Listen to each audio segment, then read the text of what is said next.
How's it going, guys? Welcome back to another Zwift race. This one is the first stage in the monthly ZRacing series. This is December, so it is stage one of Sand and Sequoias is the route. And this was a big field, so it was a Monday, which is like the first day that these races are available of the week. So yeah, big race, kind of prime time for Europe. It's like noon-ish on the east coast of the US. So it was big. It was 156 people in the C category, which is this one. So it was yeah, I mean, lots of people, so big pack, and my goal, as always, is to finish with the front pack. And these big races, that's quite a bit harder. So I mean, especially in this one, we start out fast. You know, for the first, this whole flat section. So the course itself starts out with quite a number of miles. Don't know exactly. So the total course is like 14-ish, a little over 14 miles, with a lead-in added in. And for the first half, I would say is pretty flat. So you know, I figured that everybody was going to stay together for that flat section, and then, you know, things were going to spice up on the climbs. And yeah, that's kind of what happened. So this front group here, I mean, there's probably 50 or so, 60 or so people in the front group once it kind of establishes. But we're moving for the first little while. So I definitely paid for that later, but we will get to that in a minute. So if you've seen the thumbnail and the title, you know this is a first race with the Wahoo Direct Connect controller added in, and switching over to race mode on the Wahoo Kicker. And I mean, I don't I don't really expect this to, you know, kind of make me a better racer or make me win a race as much as the you know, clickbait title sort of implies that. But the you know, basically what it does, and we'll see if I can get this right, but the trainer typically in standard mode outputs the power once per second, so at 1 hertz, and it's capable of reading quite a bit faster than that, and the Zwift is capable of pulling power numbers in quite a bit faster than that too. So you know, I feel like you're probably losing out on quite a bit of power data. So the Direct Connect controller for my Wahoo, which is previous generation, is V5. I think the new ones with the Wi-Fi have this kind of built in already, the race mode. But I needed a direct controller, Dircon they call it. So I picked up one of those, and it just plugs into the like Ethernet port on the kicker, and then you can plug that either into a router or into your computer directly. So when I did that and, you know, switched on race mode, and what that does is just ups the frequency of the power data that's inputted into Zwift. So I think they say it's possible to collect power data or export power data up to 10 hertz, so 10 times per second. I think it doesn't always do that. Something about like how fast the flywheel's spinning, but you know, when you're going quicker, you know, in a sprint or picking it up faster, you will see the benefit of that. So you don't get an average of everything in the 1 second. You know, it's much faster than that. And I also switched over the Zwift settings to show my power basically in real time rather than in like a 3-second average. So you'll see the power numbers up there flash quite a bit faster than I'm used to, and that took a little getting used to. So it was tricky, and you know, if you've watched the last few races, I've been trying to maintain like smoother power curves and not to be so spiky. And I think this is probably not helping that much, but I think in the long run it probably will. But you'll see from my power curve it is quite spiky in this one. But yeah, so it took a little getting used to, but it's fun to kind of watch those numbers. And I think anyway, I mean, it's certainly, it's not going to make you faster or anything like that, but I think it will allow you to react to moves or react to situations quicker. So for me, I'm not reacting to a lot of sprints off the front, really. But what I do, or what I did see this helping with, is trying to stick on the back of a group and not losing touch with that back wheel. So if you drift to the back, you can react quicker, pick it up, and then kind of stay in the group. So I do think that's probably slightly easier. And I mean, a lot of people, well, maybe some people complain this sort of tail gunning behavior and all that. But it's, I mean, in my case, that's definitely not what I'm intending. It's just kind of where I end up. I think most of the time in these races, especially the big ones, I get pushed to the back because I'm not quite strong enough to hold the front of a group like this for very long. So for me, I think it allows me to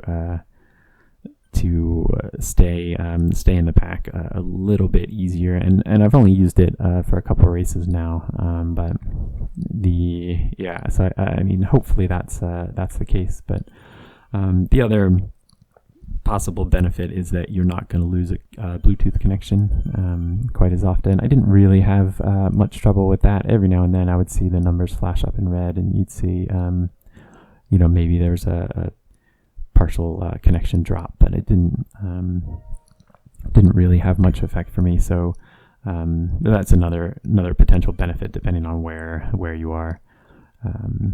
But anyway, the sprinters probably will like this, or will benefit from it, because it will allow you to jump off the front faster. It does seem like so. It's a possible benefit for them. I'm definitely not quite up there yet, so that remains to be seen. But anyway, so. So you'll see, on the flats here, we're still in a big group, still hanging on, but we're quick, we're flying. I'm kind of tired already, but let's speed it up here a little bit, and then we can take a look at the Titans Grove Hills.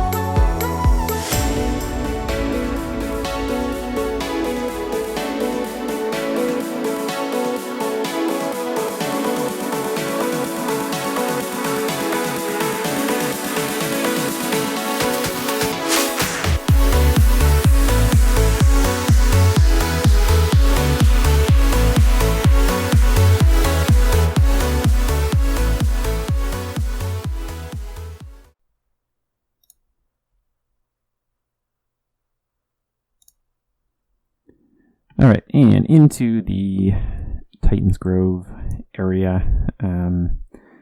Just starting this first little rise here, and I'm still kind of hanging on to this back group, and this is kind of what I mean by being able to maintain contact with that group quicker with the Dircon connector. So I can put in an effort to kind of jump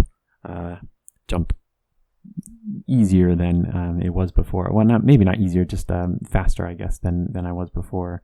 I think anyway. That could just be in my mind, but it did seem like that. So through this first hill, I do manage to stay in this front group and up off the top. I'm saving my feather for the big one, so there's a KOM with the next hill, and there's some little rollers through here. So I maintain contact through this first hill, but I'm pretty tired. I think the effort just to hang on to the pack through the first half of the course through the flats, because everybody was really flying through that part. I think just that effort just to stay with that with the group through the flat section cost me probably with this second hill. So but I was sort of comfortable, I guess, here. But as soon as we hit the big climb, I'm dropped pretty quickly.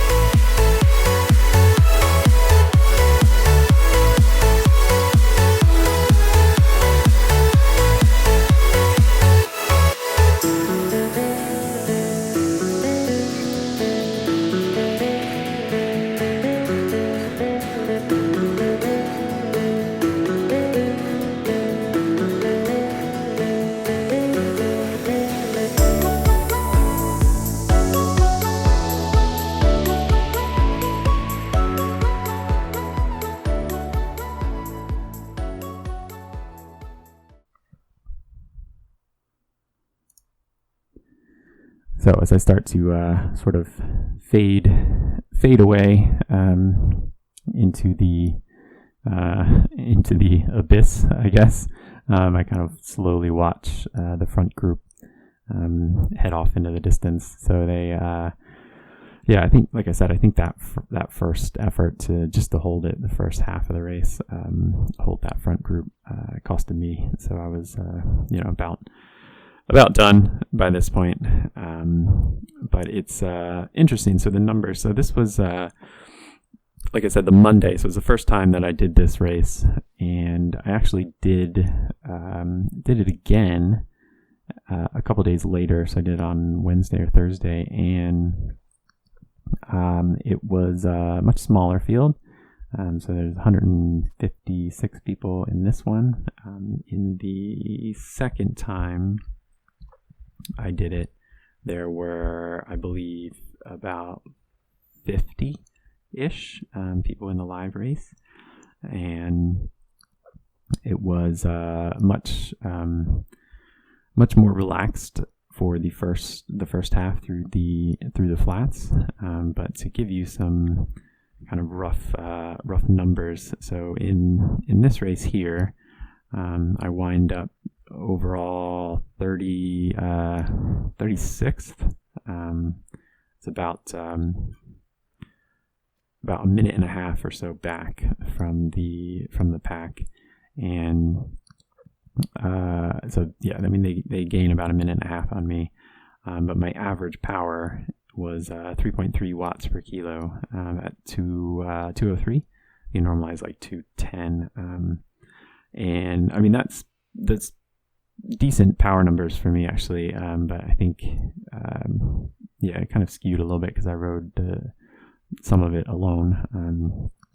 I do pick up another little group towards the end, but so I finished at a minute and a half back at about 34:15 ish, and the second time I rode it, it was a much smaller field, so like 40 or 50 people. Finished overall time was nearly identical, so it's 34:19, and it's pretty much with the front pack, so only a couple seconds slower.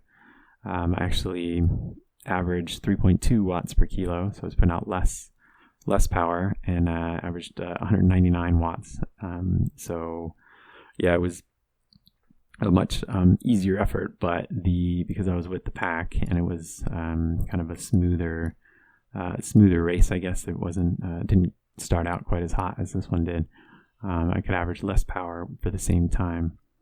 I think heart rate wise, I think for this race I averaged about 100 and same heart rate, so 167 beats per minute. And the other one, it was like 166, so roughly the same heart rate, but same time but less power. So I always find those power numbers interesting for if I do a race a couple of times. So it would have been nice to hold this front group. They were moving, so it was very quick. I think overall they finished something like a minute and a half faster than me, but also a minute and a half faster than the same category 2 days later.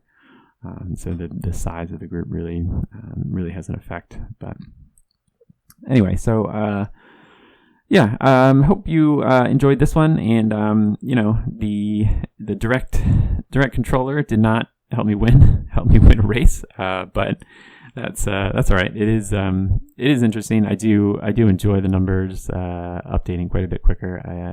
I kind of like that instant feedback. So I don't know if it's gonna help me make a faster cyclist or anything like that, but it is it's interesting. So thanks for watching, and if you haven't already, you can go ahead and hit the subscribe button. That'd be a big help. So I will catch you next time.